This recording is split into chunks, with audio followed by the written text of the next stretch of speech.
The Assembly will hear an address by His Excellency Kashim Shettima, Vice President of the Federal Republic of Nigeria. I request protocol to escort His Excellency and invite him to address the Assembly.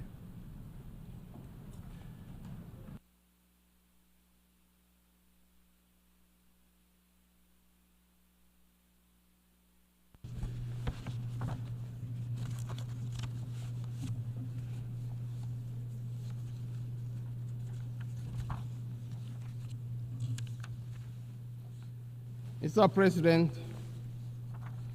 Your Excellencies, heads of delegation, distinguished ladies and gentlemen.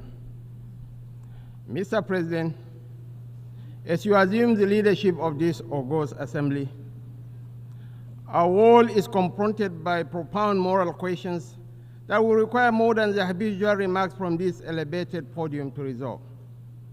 These are questions about the ultimate purpose of our organization, the United Nations itself, and how it can remain relevant and resilient.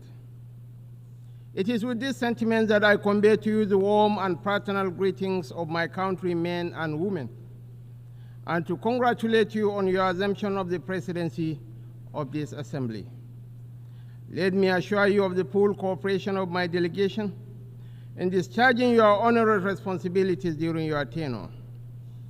In the same vein, I wish to extend my appreciation to your predecessor, His Excellency Dennis Francis, for the many remarkable achievements recorded during his stewardship. It gives me particular pleasure to commend His Excellency Antonio Guterres, the Secretary General of the United Nations, for his commitment to the cause of peace and development and the democratization of the United Nations to reflect the need to correct the historic injustice that has been done to Africa. I am also delighted to note the steadfast support given to the Secretary General by our own sister and compatriot, Amina Mohammed, Deputy Secretary General, while sharing the burden of leadership and responsibility in leading a complex organization like the United Nations. Mr. President, the theme of this year's General Assembly leaves us in no doubt that there is still work to be done to bridge the gap between the aspirations and the realities confronting our world today. It also underscores the need to remind ourselves that the United Nations stands for inclusiveness, anchored on the tripod of peace, sustainable development, and human rights. Today, these pillars of our organization are threatened. They risk being broken by the relentless pursuit of individual national priorities rather than the collective needs of the nations that are assembled here today. While commitment to multilateralism offers us the surest guarantee of global action to address the existential challenges we face, singularity and nationalism are undermining the aspirations towards a peaceful and collective resolution of such challenges. From last year's summit, and indeed from previous years, we have carried over the numerous challenges of terrorism, armed conflict, inequality, poverty, racial discrimination, human rights abuses, food crisis, hunger, irregular migration, piracy, global pandemics, hyperinflation, nuclear proliferation, grinding debt burden, climate change, and a host of other vexations. The continued manifestations of these challenges testifies to our failings rather than to any lofty achievements on our part. Billions of dollars are being committed to the prosecution of wars and the planning of the embers of conflict. Yet, we always recoil from bringing out the resources we need to build peace and to deliver life's necessities to people. The question of governance is at the heart of our problems and also the solution to them. We recognize this in Nigeria when on 12th June this year, we celebrated a quarter of a century of unbroken democratic rule. We are no less proud of this achievement than the fact that during the last 2 decades, a sustained process of democratization has swept over Africa. However, the return of unconstitutional changes of government and forceful military takeovers in some countries of the Sahel underscore the fragility of democracy when it is not backed by economic development and sustained peace and security. It is this fragility, rather than the milestone that democratic governance has achieved in Africa, that should matter most in our deliberations at this and other high-level segments of the 79th session of the General Assembly. While we abhor all possible changes of government, we can also recognize the impatience in cities and villages as a sometimes slow and grinding turn of the wheel of democracy. Our people need employment. They need decent livelihoods. They desire good and affordable education and health care for their children and families. They need to live in healthy, safe, and secure environments. They need hope, and they need opportunity. They desire to live in peace and tranquility, to pursue whatever gives them happiness and contentment. When governments fail to deliver, the people are bound to question the utility of democracy and other ideals like rule of law. The global debt burden undermines the capacity of countries and governments to meet the needs of their citizens. Creeping trade barriers and protectionist policies are destroying the hopes for prosperity of peoples and nations. Unbridled competition, rather than cooperation, is discouraging incentives driving away investments. Above all, insecurity is driving people into unprecedented hardship and misery that in turn affect the people's confidence in democracy. It is the duty of the international community to bring back confidence in democratic rule and constitutional order by paying more attention to the needs and aspirations of the people, rather than paying lip service to human rights, sustainable development, and peace. We need the sustenance of democracy, not just the form. We cannot build durable societies with the threats of terrorism, banditry, and insurgency growing in our countries and regions. Indeed, violent extremism remains an existential threat to both national and international peace, security, and development. We are making concerted efforts to contain and roll back this threat. The high-level African counter-terrorism meeting hosted by Nigeria in April 2024 and its outcome, the Abuja Declaration, promises to provide solutions to the challenges presented by terrorists and insurgents. Your Excellencies, distinguished ladies and gentlemen, climate change is a driver of insecurity, which also poses a veritable challenge to sustainable development. A few weeks ago, large areas of my country were inundated by seasonal flood waters, including one of our largest cities, Maiduguri, in the northeast. Other parts of Nigeria also experienced similar tragedies, occasioning the loss of lives and property. We need not remind ourselves to remain faithful to the implementation of the commitments that we all gave voluntarily at the various COP meetings. Failure to do so is merely to postpone the inevitable. No country is immune from the effects of climate change. It is better that we cooperate and collaborate to meet this ever-increasing challenge, rather than remaining in our shells, waiting for the inevitable to happen. A common challenge requires a common solution. Nigeria stands ready to meet her obligations in terms of mitigation and adaptation measures nationally and regionally, with the active participation of other countries and international partners. Mr. President, conflict resolution is the main reason why the UN exists, but the task of prevention becomes all the more difficult when conflict becomes normalized, when even the condemnation of violence and civilian casualties and calls for a ceasefire are somehow regarded as controversial. As we emphasize at the Abuja high-level ministerial meeting, we must renew our focus on conflict prevention. Indeed, addressing the root causes of conflict is often the first step towards providing long-term solutions.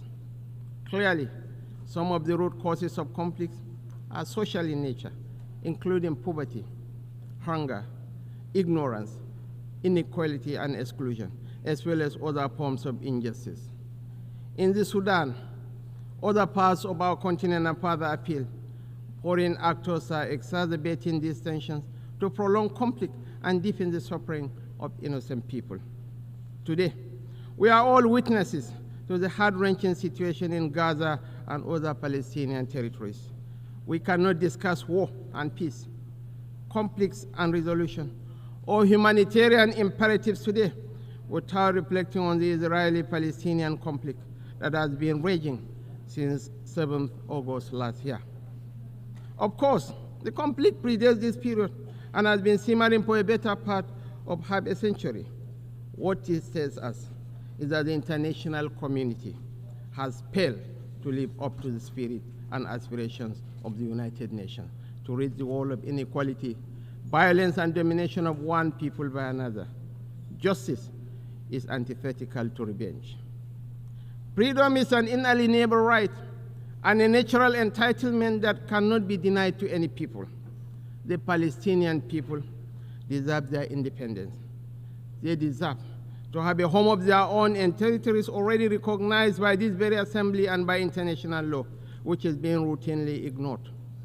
Nigeria continues to urge efforts to bring back on track the two-state solution that offers the prospect for a new beginning for the region. Nigeria reaffirms to supporting United Nations peacekeeping operations. We recognize the need for Africa to build strong and professional armies to meet the multiple challenges we face. Consequently, we reiterate the call for international support to operationalize the African standby force, in addition to the provision of requisite support and resources to ensure the upgrade, take-up, and effectiveness of a center of excellence on issues of counterterrorism in Africa. Mr. President, reform of the Security Council is critical if the UN is to strengthen its relevance and credibility in our rapidly changing world.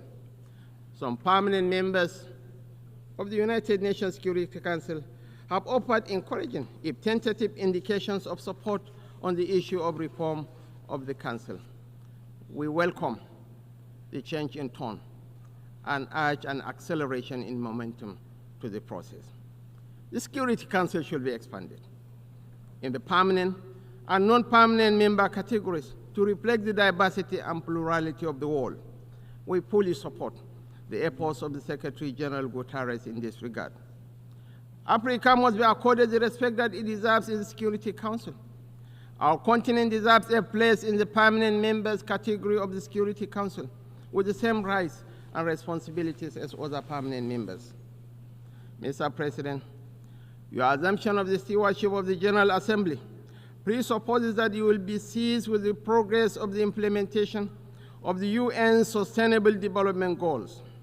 We note that most developing countries are significantly lagging behind in the achievement of these goals, largely due to a lack of resources available to finance their implementation and the burden of unsustainable external debt.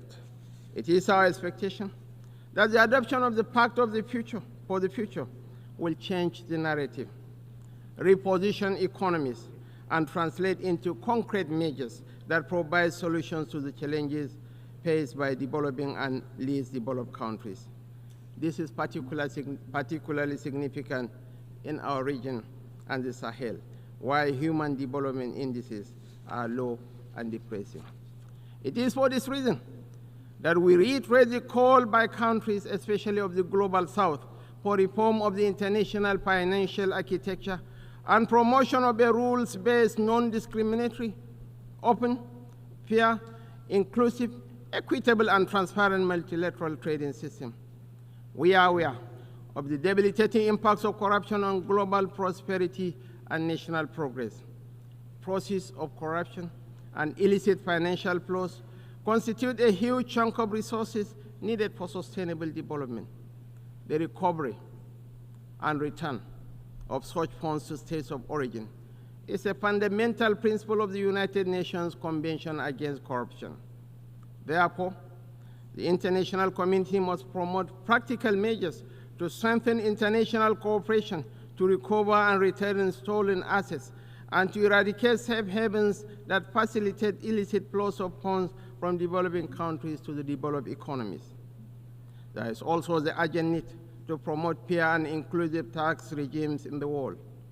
Nigeria helped introduce the Resolution on Promotion of Inclusive and Effective International Tax Cooperation at the UN. We acknowledge the progress made in the adoption of the terms of reference of the UN Framework Convention on Tax Cooperation. We should deepen this initiative and work towards a UN Framework Convention on Tax Cooperation. Similarly, we must ensure that any reform of the international financial system includes comprehensive debt relief measures to enable sustainable financing for development. Countries of the Global South cannot make meaningful economic progress without special concessions and a review of their current debt burden. The present administration pays due regard to the imperatives of creating a conducive national environment for investment and the ease of doing business. Last year, President Bola Ahmed Tinubu signed 4 executive orders to curb double taxation. The government also established the Presidential Task Force on review of fiscal policy and tax reform. These measures are geared towards not only boosting investor confidence in Nigeria, but also to ensure investors make reasonable profit from their investments. Mr. President, Your Excellencies, distinguished ladies and gentlemen, while the world is transitioning into the 4th industrial revolution, Africa remains energy deficient. The push for the accelerated implementation of SDG 7, affordable and clean energy, therefore, must take into account Africa's precarious situation. Nigeria believes that natural gas remains central to the search for solutions to the energy challenges that Africa and the international community face. Access to affordable, reliable, cleaner sources of energy is more than an environmental or developmental issue. It is a key factor in social peace and international security. Mr. President, Nigeria remains unwavering in its commitment to SDG 13, climate action, including the net zero ambition and transition from fossil fuel energy to clean energy. As a demonstration of this commitment, the government established the Presidential Committee on Climate Action and Green Economy Solutions and appointed a special presidential envoy on climate action. We will redouble our efforts to address the challenges posed by climate change, including the urgent need to transition from fossil fuel energy. Yet, such commitments must be juxtaposed with the principle of common but differentiated responsibilities and the relevant provisions of the Paris Climate Agreement back in 2015. The Paris Agreement provided for developed countries to take the lead in the quest to achieve net zero and to offer support, including finance, to developing countries for the actualization of the climate change goal. Worthy of note is the loss and damage funding for vulnerable countries secured at COP27 in Egypt and expanded in COP28 in the United Arab Emirates. It is our expectation that this year's 79th session of the UN General Assembly and the upcoming COP29 in Azerbaijan this November will go a step further by providing developing countries, especially African countries, with access to the loss and damage funds, including the $100 billion pledged by developed countries to mitigate the negative impacts of climate change. Mr. President, in this age of digital innovation, we must address the emerging divide between the global south and the global north, which, with the evolution of artificial intelligence, risks becoming wider still.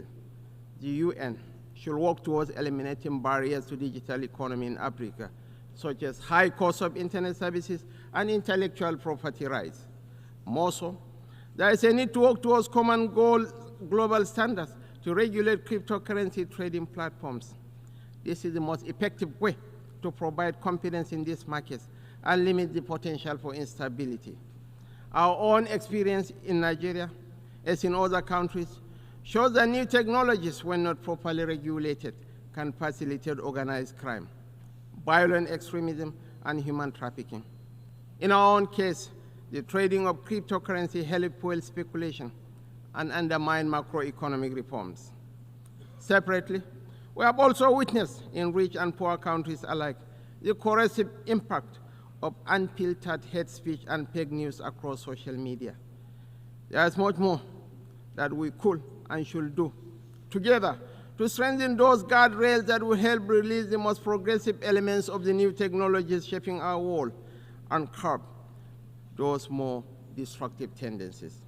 Mr. President, we are particularly mindful of the imperatives of achieving the advancement of youth and women as a factor in national development, peace, and security. Nigeria has developed its own national action plan on women and security, as well as a national action plan on youth, peace, and security to ensure the participation of both women and youth in the peace and security sector. The Summit of the Future cannot be deemed successful without setting clear, ambitious, and achievable developmental goals to address the various challenges facing our youth. In line with this aspiration, the Nigerian government will continue to invest in Nigerian youth through initiatives like the revitalization of the National Youth Investment Fund for 2024, focused on youth employment and entrepreneurship. Mr. President, as much as the global family still grapples with the crippling consequences of the COVID-19 pandemic, the greatest lesson that we have learned is never again to take any health situation with levity. In line with SDG 3, we must continue to work together to ensure the good health and well-being of all. There is no disease that should be relegated to the background due to some perceived classification of their seriousness or importance. Mr. President, migration is a complex and polarizing issue that impacts on rich and poor countries alike. Nigeria is a country of origin, transit, and destination. We are a major stakeholder in the global migration dynamic and understand the challenges and benefits it brings. Accordingly, I wish to reiterate our support for the Global Compact for Safe, Orderly, and Regular Migration, GCM. The GCM, which all of us should continue to support, represents our collective efforts at providing major safeguards for the treatment of migrants. Mr. President, I will conclude by reaffirming Nigeria's steadfast commitment to the deepening of multilateralism. Just as we did 65 years ago on this podium when we joined the United Nations as the 99th member state, we remain committed to that desire to remain friendly with all nations and participate actively in the works of the United Nations, as expressed by our founding Prime Minister, Sir Abubakar Tafawa Balewa. It is my hope that our deliberations this year will result in solutions that will address our collective challenges and accelerate the attainment of the Sustainable Development Goals, as well as the advancement of peace and human dignity for the sake of present and future generations. I thank you all. On behalf of the Assembly, I wish to thank the Vice President of the Federal Republic of Nigeria.